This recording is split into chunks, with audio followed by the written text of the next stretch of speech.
কেউ কিছু বললে আপনি কিভাবে, কখন, কোন ভঙ্গিতে উত্তর দিচ্ছেন সেটাই কিন্তু রেসপন্স টেকনিক। এটা শুধু কথা বলার বিষয় না। এর মধ্যে আপনার টোন নিহিত থাকে, আপনার শব্দ নির্বাচন নিহিত থাকে, আপনার মুখের ভাব নিহিত থাকে এবং আপনার ইমোশন কন্ট্রোল করার কতখানি ক্ষমতা আছে তা কিন্তু এর মধ্যে যুক্ত থাকে। একই কথা ভিন্ন রেসপন্সে মানুষকে খুশি করতে পারে, আবার মানুষকে মনে আঘাতে দিতে পারে, অখুশি করতে পারে, অসুখী করতে পারে। তাহলে রেসপন্স টেকনিক একটি গুরুত্বপূর্ণ জানার বিষয়, যা জানলে আপনার বন্ধুকে আপনি সঠিকভাবে রেসপন্স করতে পারবেন। আপনার রেসপন্স টেকনিকে কোনো ত্রুটি আছে কিনা কি করে বুঝবেন? আমি কয়েকটি লক্ষণ বলছি, যেগুলো শুনলে মানুষ বুঝতে পারবে যে তার রেসপন্স টেকনিকে গন্ডগোল আছে কিনা। মানুষ কথা বলা বন্ধ করে দিচ্ছে। আপনার সামনের মানুষ কম কথা বললে বুঝবেন যে আপনার রেসপন্স তার ভালো লাগছে না। সবাই বলে, "থাক, বাদ দাও।" এই কথাটা বারবার শুনলে রেসপন্স টেকনিকের একটি খুব ওয়ার্নিং সাইন, এটি সতর্ক সংকেত। আপনি নিজেকে সবসময় ঠিক বলতে চান, অন্যের কথা শেষ হওয়ার আগেই উত্তর দিতে চান, নিজের মত চাপিয়ে দিতে চান। এতে মানুষ মানসিকভাবে দূরে সরে যায়।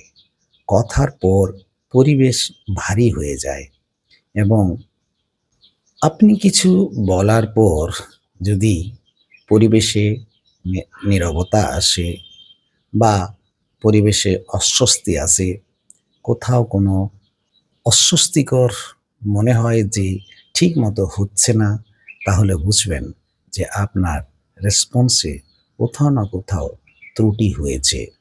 মানুষ আপনাকে রুড বা ইগোইস্টিক্যাল ভাবছে। আপনার ইনটেনশন সেক্ষেত্রে ভালো হলেও রেসপন্স খারাপ হয়েছে, তাই আপনাকে মানুষ ভুল বুঝেছে। কিভাবে রেসপন্স টেকনিক মানুষকে অখুশি করে তোলে, অসুখী করে তোলে, তার কয়েকটি উদাহরণ দিচ্ছি। যদি আমি বলি, এটাও জানো না, এত সিম্পল একটা জিনিস, এটা কিন্তু সঠিক রেসপন্স টেকনিক নয়। বলতে হবে, চলো আরেকটু এক্সপ্লেন করে আমরা সহজ করে বুঝে নেওয়ার চেষ্টা করি। একই কথা, একটায় অসম্মান থাকে, অপমান থাকে, অন্যটায় সম্মান নিহিত থাকে, তাই সেটি গ্রহণযোগ্য, ভালো। যেমন দ্বিতীয় উদাহরণ বলি, আমার কোনো সমস্যা নেই, তোমারই সমস্যা। আমার কোনো সমস্যা নেই, তোমার সমস্যা। এটি কিন্তু সঠিক রেসপন্স নয়। এখানে আমরা অসম্মান, অপমান করি, নিজেকে ইগোইস্টিক্যাল করে তুলি, ফলে এটিতে কিন্তু সঠিক রেসপন্স আমরা পাবো না।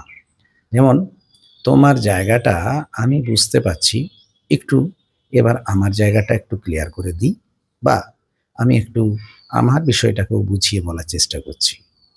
তাহলে প্রথম প্রথম যেটা উদাহরণ দিলাম সেটাতে মানুষকে একা করে দিতে পারি এবং দ্বিতীয় পদ্ধতিটি মানুষকে ভালোবাসার সিকিউরিটি দেয়, ফলে মানুষ আ একে গ্রহণ করে। আচ্ছা, মানুষ কখন অখুশি হয়? অবহেলা পেলে, অসম্মান পেলে, তার কথা না শোনা হলে, তার অনুভূতিকে হালকা করে দেখলে, সবই কিন্তু রেসপন্স টেকনিক থেকে আসে। তাহলে অখুশি বা অসুখী হওয়ার যে লক্ষণমূলক, সেটিকে আমরা কিভাবে আয়ত্ত করব সেটি একটু জেনে নেওয়া দরকার। কিভাবে রেসপন্স টেকনিক আয়ত্ত করব সেটি কিন্তু একবার জেনে নেওয়া দরকার। উত্তর দেওয়ার আগে ৩ সেকেন্ড থামুন। যদি কেউ আপনাকে কিছু খারাপ কথাও বলে, তাহলে সঙ্গে সঙ্গে উত্তর না দিয়ে, রিফ্লেক্সিভ অ্যাকশন না দেখিয়ে আপনাকে রিফ্লেকশন দেখাতে হবে। ৩ সেকেন্ড থামুন।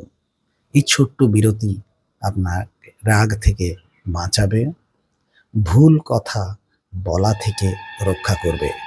আগে শুনুন এবং পরে উত্তর দিন। মানুষ চায় আগে তার কথা বোঝা হোক, পরে উপদেশ। তাহলে ফর্মুলা কি হলো? আগে শুনুন, তারপর ৩ সেকেন্ড বুঝুন এবং তারপর বলুন, তুমি ভুল।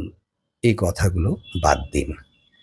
এর বদলে বলুন, আমি এভাবে ভাবছি, আমার অভিজ্ঞতা এভাবে বলে। এতে অহংকার কমে, এতে কমিউনিকেশন বা পার্সোনাল সংযোগ বাড়ে।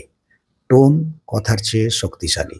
একই বাক্য নরম টোনে ভালোবাসা, কঠিন টোনে আঘাত বা অসুখী। আয়নার সামনে প্রয়োজনে আপনি প্র্যাকটিস করুন, নিজেকে ডেভেলপ করুন, মানুষের কাছে নিজেকে মেলে ধরুন। সব রেসপন্স সবসময় সব কথার কিন্তু রেসপন্স হয় না, রেসপন্স দরকার হয় না। সব কথার উত্তর দিতে হবে এমনও না।